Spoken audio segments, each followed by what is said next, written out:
This is a song I did. It's kind of in the style of sort of a Celtic vibe. More specifically, it has sort of a BraveHeart feel to it. If you guys have seen that movie BraveHeart with Mel Gibson, the guy that did the score for that was James Horner. It was a very good score. Wanted to share with you this song. I'm going to play through it, and then I'm going to show you how I made everything. So here we go.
So as you can see, it's very much a Scottish Irish vibe. Kind of the main elements to this piece, if I were to identify what stands out the most, it's these bagpipes, of course. These bagpipes are from this sound library from East West. It's from the EW Raw. If you go to Europe and then Winds, Julian Pipes Live, and it's this patch here. And so that patch sounds basically just like...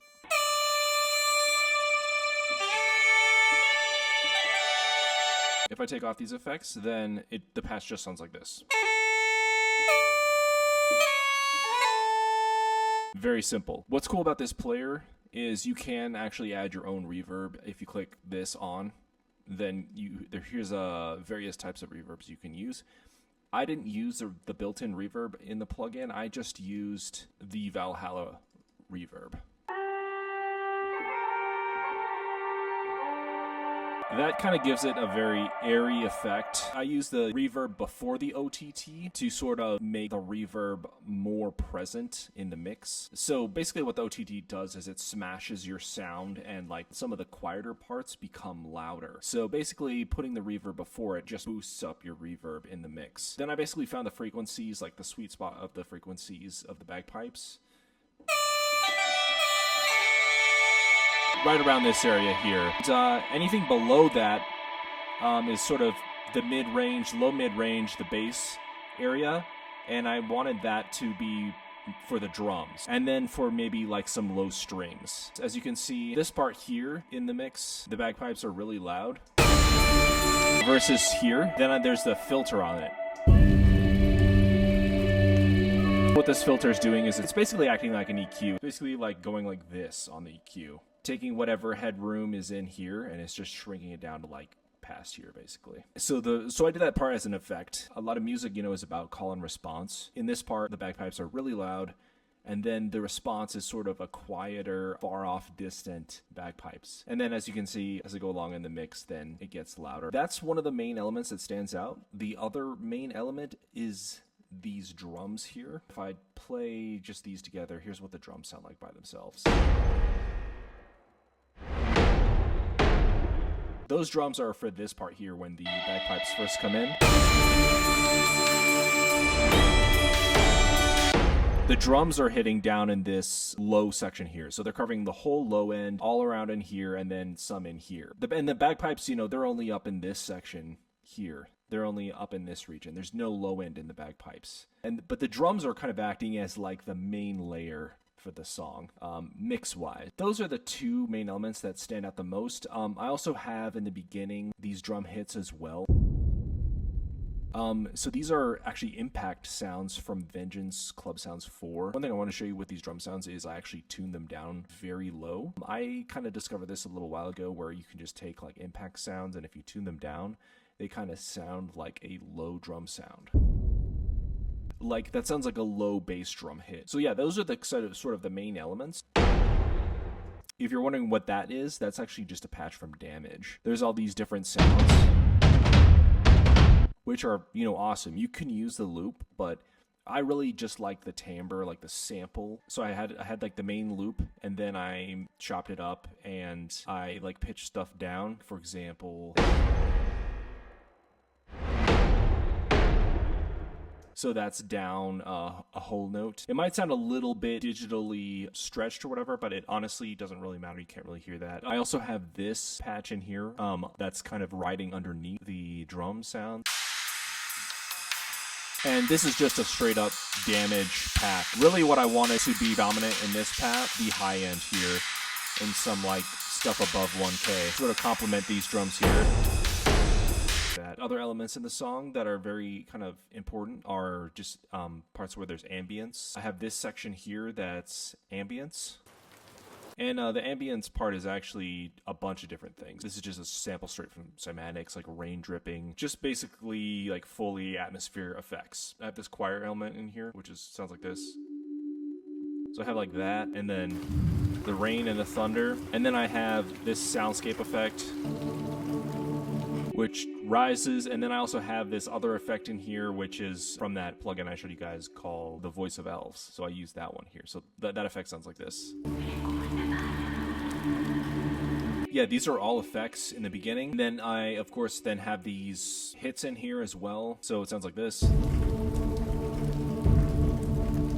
And then as a sort of a transition element, just to sort of push the listener into the next part of the song, I use these like reverse impact sounds or like reverse cymbal sounds. So we have this one here.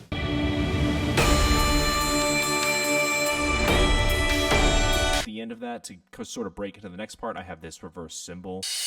When the bagpipes come in, it's really just more so sort of this undertone, or I would say like a sustained tone. And that's actually really prevalent. I think this is like a hurdy-gurdy or something like that. It's a drone sound, and that's something like you hear a lot in Celtic music. So like if I go back to this bagpipe patch here, and we actually look at, well, so if we look at these keys here, if I were to just play the bagpipe with this drone sound, so if I play this D and this A, and then I could play, the melody over it.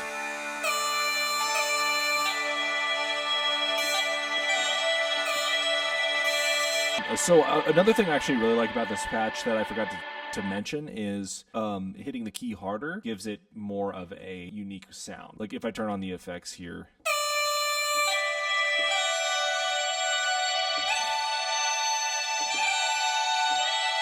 So yeah, so I have this drone part in this beginning part here. That just kind of introduces the melody, kind of introduces the atmosphere of the song. And then next up I have this part where there's the melody sort of playing in the background. It changes.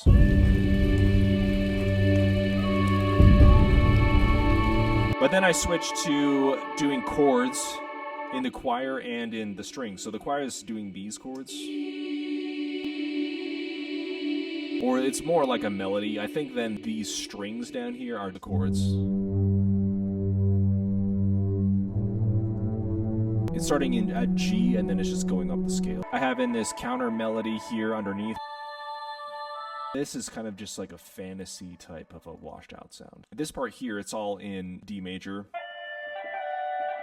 And this next part here is actually then I go to the parallel minor, which is D minor.